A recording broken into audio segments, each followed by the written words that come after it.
भारत में सबसे tough competition UPSC का होता है, जिसमें देश भर के इंटेलिजेंट और मेहनती छात्र हिस्सा लेते हैं।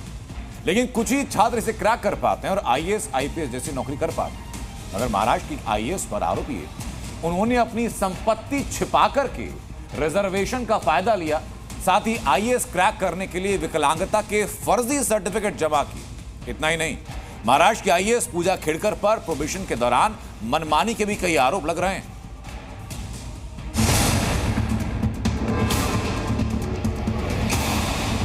महंगे और स्टाइलिश आउटफिट,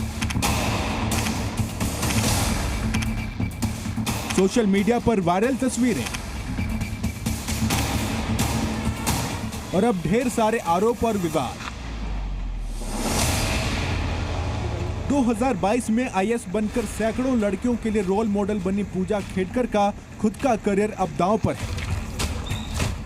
पूजा खेड़कर की संपत्ति से लेकर सिलेक्शन तक पर सवाल खड़े हो रहे हैं।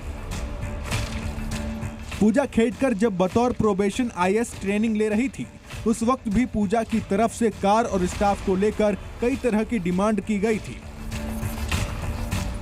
पूजा खेड़कर पर वीआईपी नंबर प्लेट लगी निजी ऑडी कार में लाल नीली बत्ती लगवाने और गाड़ी पर महाराष्ट्र सरकार का बोर्ड लगवाने का आरोप है। इतना ही नहीं, जानकारी के मुताबिक पूजा खेड़कर पर विकलांगता को लेकर फर्जी सर्टिफिकेट देने का आरोप है, जिसके दम पर पूजा खेड़कर का बतौर आईएएस चयन हुआ। पूजा खेड़कर के पेरेंट्स के पास 110 एकड़ कृषि भूमि है, जो कृषि भूमि सीमा अधिनियम का उल्लंघन करती है। इसके अलावा 6 दुकानें, 7 फ्लैट, 900 ग्राम सोना, हीरे, 17 लाख की सोने की घड़ी, 4 कार हैं। इसके साथ ही 2 प्राइवेट कंपनियों और एक ऑटोमोबाइल फर्म में हिस्सेदारी है। इतना ही नहीं, खुद आईएएस पूजा खेड़कर के पास 17 करोड़ रुपए की संपत्ति है। अब इस पूरे मामले को लेकर जांच शुरू हो गई है। पुणे पुलिस ट्रेनी आईएएस पूजा खेड़कर के आवास पर पहुंची।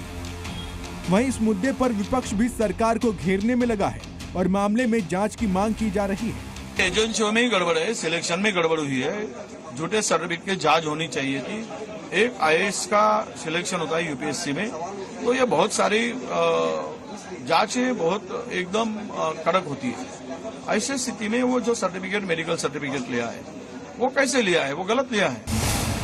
बहरहाल पूजा खेड़कर को लेकर जो खुलासे हुए हैं, वो अब जांच का विषय है। लेकिन सवाल है कि फर्जी सर्टिफिकेट को लेकर लगे आरोपों में आखिर कितनी सच्चाई है। ब्यूरो रिपोर्ट, जी मीडिया।